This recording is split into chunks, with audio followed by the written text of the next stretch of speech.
दोस्तों नमस्कार।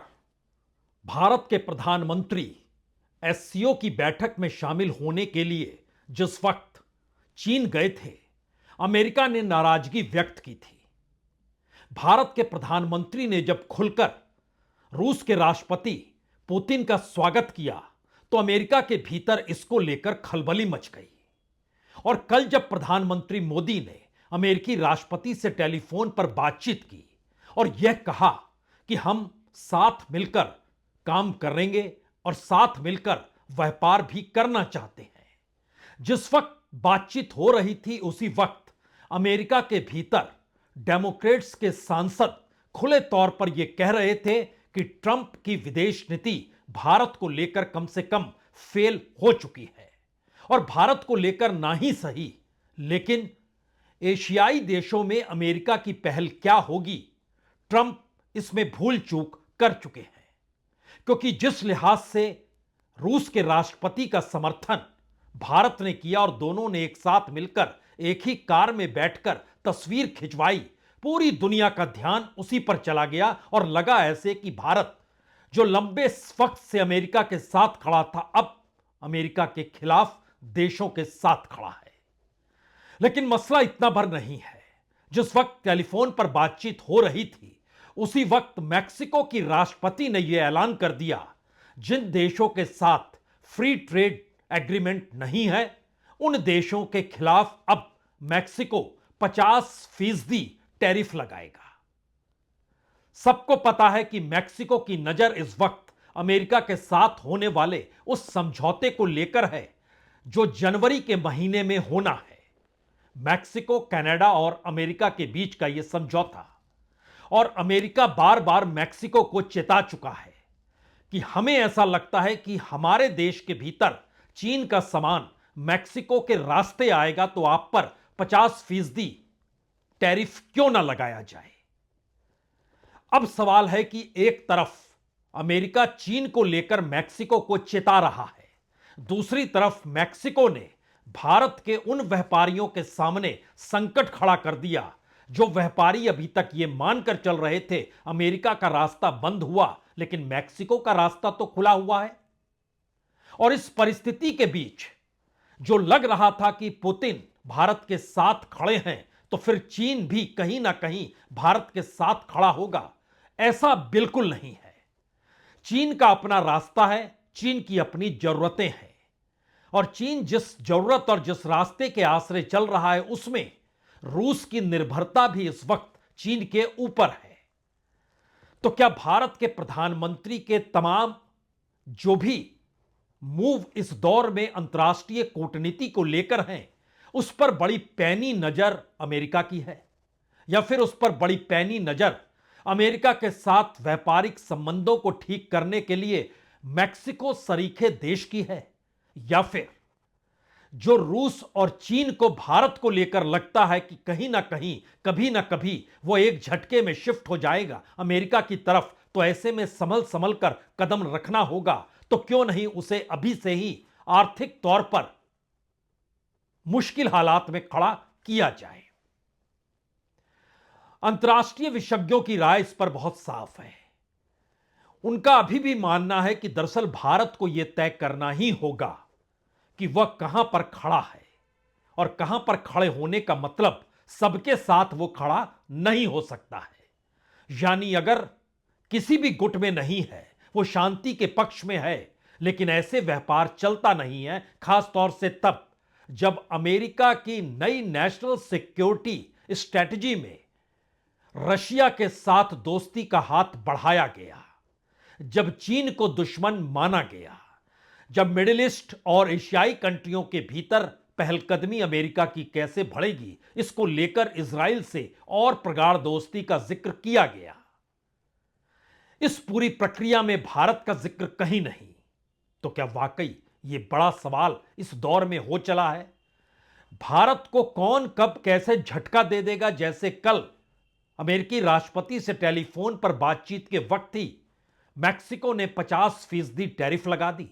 मैक्सिको के इस टैरिफ का सबसे बड़ा असर भारत में जो ऑटोमोबाइल इंडस्ट्री है, जिसमें फॉक्सवैगन है, हुंडई है, निशान है, मारुति सुजुकी है, 9,000 करोड़ से ज्यादा का निर्यात ये लोग करते हैं।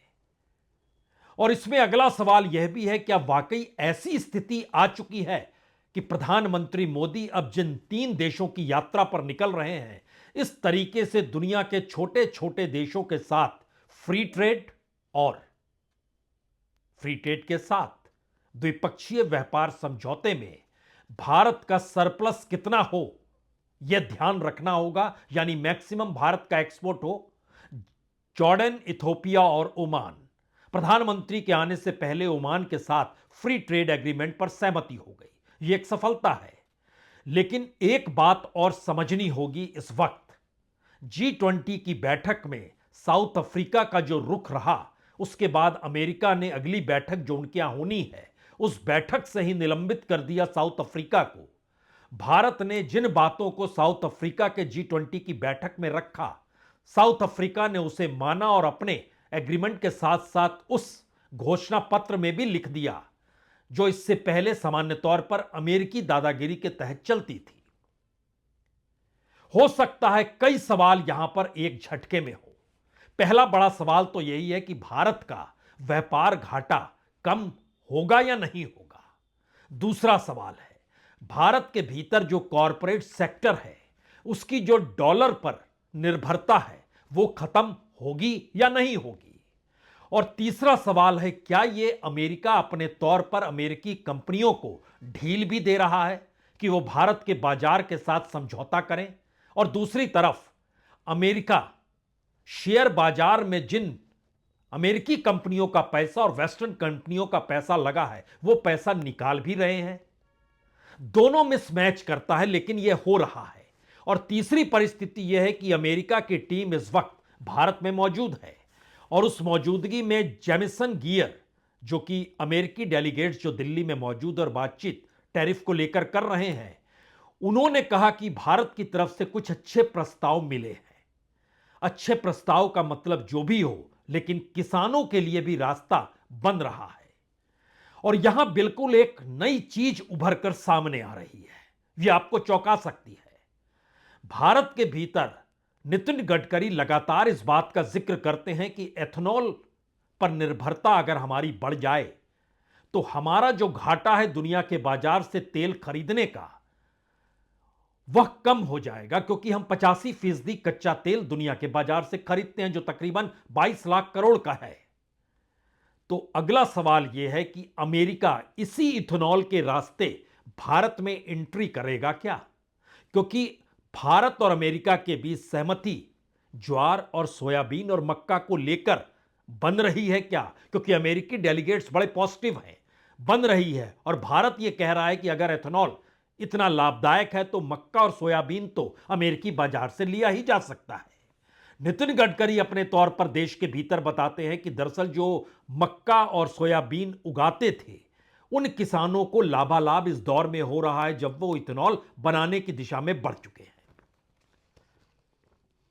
कितने सवाल इस दौर के हैं महत्वपूर्ण।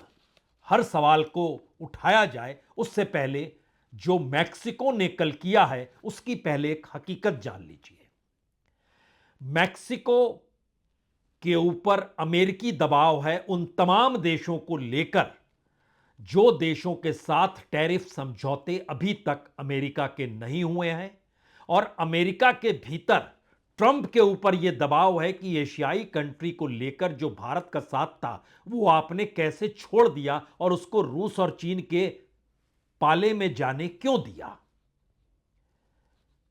इससे निकला हुआ उससे भी बड़ा सवाल है, क्या ट्रंप बाखूबी ये जानते हैं कि भारत की निर्भरता अगर अमेरिका के ऊपर खत्म हो गई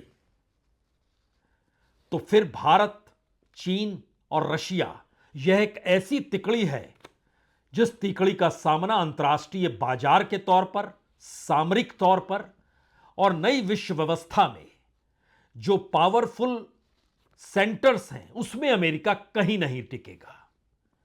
आज की तारीख में डॉलर रुपए के मुकाबले सबसे मजबूत है। आज की तारीख में अगर बीते 10 बरस का कच्चा चिट्ठा ले लें और डॉलर को एक झटके में उस पोजीशन पे लाके खड़ा कर दिया जाए जो 2014 में था। उस वक्त 63 के लगभग गया था, इस वक्त 90 के पार हो चुका है। तो भारत का कॉरपोरेट जिसका नेटवर्थ डॉलर पर टिका हुआ है, एवरेज नेटवर्थ में बढ़ोतरी जो होगी वह तकरीबन 25 से 75% तक की हो जाएगी, सिर्फ इस डॉलर की कीमत को लेकर। और उस कॉरपोरेट का रास्ता जो अंतर्राष्ट्रीय बैंकों और देश के जो भीतर जो पैसा विकसित देशों से आ रहा है, जो ये पैसा उठाते हैं, उसमें अगर डॉलर की कीमत बढ़ के 100 रुपए तक पहुंच गई तो नुकसान लगभग 127% तक का हो जाएगा। बात इससे बन नहीं रही है। एक क्षण के लिए पहले मैक्सिको को परख लेते हैं, उसके बाद हर कंट्रीज को परखा जाएगा। मैक्सिको के साथ टैरिफ बढ़ा और society of Indian automobile manufacturing ने एक लेटर लिखा कॉमर्स मिनिस्ट्री को। कहा जबरदस्त घाटा होगा, 50%। इसको कौन उठाएगा, इसका घाटा कौन सहेगा, तुरंत समझौता कीजिए। क्योंकि हुंडई तकरीबन 20 करोड़ डॉलर, निशान लगभग 14 करोड़ डॉलर, सुजुकी लगभग 12 करोड़ डॉलर, इतनी गाड़ियों का ये लोग एक्सपोर्ट करते हैं मैक्सिको भर में। और मैक्सिको के भीतर जो 15 लाख गाड़ियां बिकती हैं ना, उस गाड़ियों को बिकने में पहला नंबर सऊदी अरब का है, दूसरा पहला दक्षिण अफ्रीका का है, दूसरा सऊदी अरब का है, तीसरा भारत की गाड़ियों का है। नुकसान तो यहां पर हो गया। अगला सवाल था कि भारत और मैक्सिको के बीच पिछले बरस मैक्सिमम 11.7 बिलियन डॉलर का व्यापार दोनों देशों के बीच हुआ। महत्वपूर्ण व्यापार होना नहीं होता है, महत्वपूर्ण होता है कि एक्सपोर्ट किसने ज्यादा किया। भारत ने मैक्सिको की तुलना में इतना ज्यादा एक्सपोर्ट किया कि भारत को लगभग 6 बिलियन डॉलर का लाभ हुआ, सरप्लस हुआ। यह लगभग 54,000 करोड़ का आता है।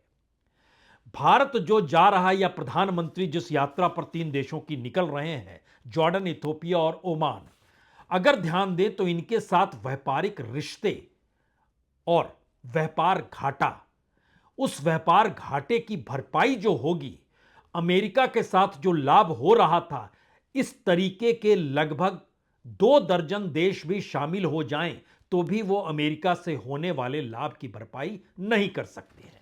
यह पहला सवाल अमेरिका की दिशा में है, जहां पर यह माना जा रहा है कि अमेरिकी दबाव में मैक्सिको ने यह खेल किया है। हालांकि इसके दायरे में 5 देश आ गए, सिर्फ भारत ही नहीं, चीन है, दक्षिण कोरिया है, थाईलैंड है, इंडोनेशिया है।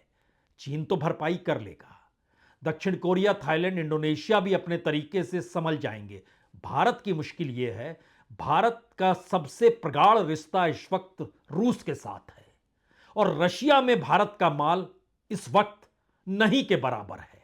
वहां से जो माल आ रहा है भारत, वो तादाद बड़ी है, यानी व्यापार घाटे के साथ यह समझौता हुआ है। अमेरिका के साथ समझौते का मतलब है डिफेंस क्षेत्र की दिशा में आपको बढ़ना ही होगा, एग्रीकल्चर की दिशा में आपको बढ़ना ही होगा, और एनर्जी के क्षेत्र में आप रशिया और अमेरिका के बीच का रास्ता अपना सकते हैं। यह पूरी टीम अमेरिका की इसी रास्ते बात कर रही है, यानी दुनिया के भीतर जो टैरिफ की लड़ाई है, उसके केंद्र में भारत के लिए अमेरिका खड़ा हुआ है। दूसरी स्थिति चीन को लेकर आती है। चीन इसलिए महत्वपूर्ण है क्योंकि चीन के साथ हमारा व्यापार घाटा चाहे 7-8 लाख करोड़ का क्यों ना हो, लेकिन बावजूद इसके भारत में अगर चीन का कच्चा माल या तमाम इक्विपमेंट स्पोर्ट्स नहीं आएंगे तो एक झटके में भारत का वो कॉरपोरेट और बिजनेस सेक्टर ढह जाएगा जो पूरे तरीके से चीन से आने वाले कच्चे माल पर निर्भर है। इतना ही नहीं, अगला सवाल यह भी है कि भारत के भीतर जो बड़ी कंपनियां आ रही हैं, पैसा लगा रही है, उसमें चंद कंपनियों का नाम हम बतलाते हैं। ये क्यों आ रही है, यह भी चीन पर कहीं ना कहीं आश्रित है। डायरेक्ट चीन से सौदेबाजी नहीं करके, यानी चीन जो मैक्सिको के जरिए अमेरिका माल भेजेगा, तो अमेरिका ने दबाव बनाया तो 50% टैरिफ मैक्सिको ने कर दिया। ठीक उसी तरीके से चीन का सीधे माल अमेरिका नहीं जाकर जिस क्षेत्र में मैक्सिमम हम लोग इंपोर्ट, यानी भारत जो इंपोर्ट करता है चीन से, वह टेक्नोलॉजी और उसमें भी कंप्यूटर, सॉफ्टवेयर और इनसे जुड़ी हुई चीजें हैं। ऐसी कौन सी स्थिति है कि अमेजन हो, माइक्रोसॉफ्ट हो, गूगल हो, इंटेल हो, कॉग्निजेंट हो, सभी भारत के भीतर पैसा लगाने की दिशा में बढ़ रहे हैं? क्योंकि वह जो सस्ता माल है जो चीन के जरिए आ रहा है वो अभी भी आ रहा है और वो और बढ़ोतरी होगा और इन कंपनियों के आने के बाद उसमें और बढ़ोतरी होगी और वो जो भारत के भीतर माल बनेगा उसको वो इंटरनेशनली एक्सपोर्ट करेंगे। अमेरिकी कंपनियां अमेजन लगभग 35 अरब डॉलर ये भारत में लगाने जा रही है जिसका जिक्र हो चुका है।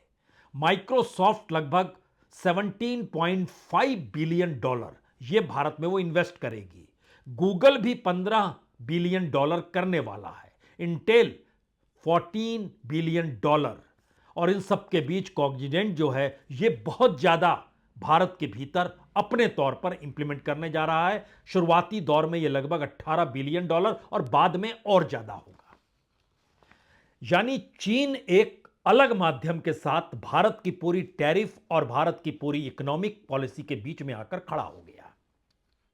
तो ऐसे में यह भी समझना होगा कि अमेरिकी कंपनियां इस दौर में भारत के शेयर बाजार से पैसा क्यों निकाल रही है।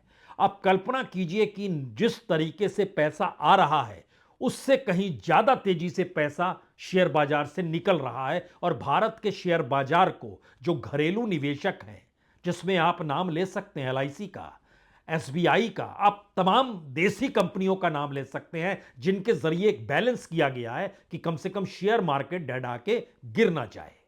नवंबर के महीने में 17,500 करोड़ रुपए एफआईआईज ने निकाल लिए यानी अपने शेयर बेच दिए।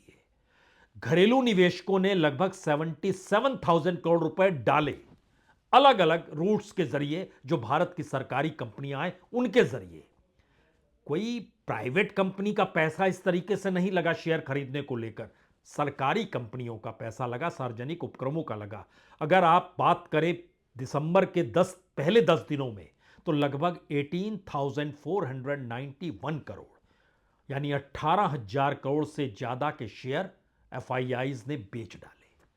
भारत की देसी कंपनियों ने 36,000 करोड़ रुपए लगा दिए। अब जब इस पूरे प्रोसेस में अमेरिकी डेलीगेशन दिल्ली में है, चीन का निर्भरता अमेरिकी कंपनी भारत के भीतर देख रही है, मैक्सिको अमेरिका से समझौता करने के लिए उस रास्ते को बना रहा है कि उसके समझौते हो जाए, भारत के प्रधानमंत्री और अमेरिकी राष्ट्रपति के बीच बातचीत हो रही है, भारत रूस के साथ खड़ा है। यह सवाल अमेरिका में गूंज रहा है, लेकिन आखिरी के 3 सवालों का जवाब देगा कौन? पहला सवाल, भारत गुट निरपेक्ष नहीं है। युद्ध के मौके पर भारत शांति के साथ खड़ा है। भारत शांति के साथ खड़ा है, लेकिन उस शांति के लिए भारत की अपनी इकोनॉमी को कौन संभालेगा? रशिया संभालेगा? अमेरिका संभालेगा? वेस्टर्न वर्ल्ड संभालेगा? कौन संभालेगा? पूरा वेस्टर्न वर्ल्ड यूक्रेन के साथ खड़ा है।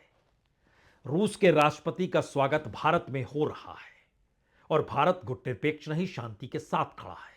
इस मार्केट इकोनॉमी के प्रोसेस को समझिए तो इस शांति और गुटनिरपेक्षता के बीच आप आकर खड़े हो जाएंगे। इसका जवाब कौन देगा? दूसरा सवाल, अमेरिकी दबाव में भारत नहीं आया है, लेकिन अमेरिकी दबाव में मैक्सिको आया है, कनाडा आएगा, मिडिल ईस्ट की कंट्रियां आएंगी, ईरान आएगा। इस दबाव की राजनीति का हल भारत के सामने कैसे होगा? भारत रूस के साथ खड़ा है, भारत चीन के साथ खड़ा है, लेकिन बावजूद इसके इस दौर में 2 ही देश हैं जो सीधी लड़ाई अमेरिका से लड़ने को तैयार हैं, जो ब्रिक्स के साथी हैं, बी से ब्राजील और एस से साउथ अफ्रीका। बाकी 3 कंट्रीज जिन 5 देशों ने बनाया था, ये तीनों एक साथ है, लेकिन लड़ाई वो लोग लड़ रहे हैं और उस लड़ाई का खामियाजा उन्हें भुगतना पड़ रहा है। तो भारत जिन रास्तों पर चल रहा है उस रास्ते में ब्रिक्स डाइल्यूट हो गया। एससीओ भविष्य में शायद प्रधानमंत्री की यात्रा चीन को लेकर ना हो।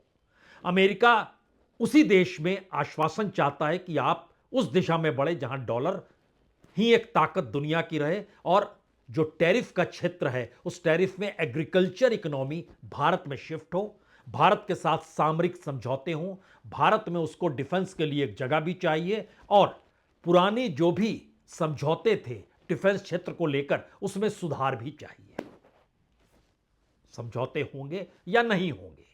और तीसरा बड़ा सवाल है, इस पूरे त्रिकोण में जो रशिया, चाइना और अमेरिका के साथ इस दौर में बना है, उसके बीच में जिन देशों को खड़ा होना था वो नाटो कंट्रीज थी, वो ईरान था, वो इजराइल था। लेकिन संयोग ऐसा है, इस ट्रायंगल के बीच में भारत खड़ा है।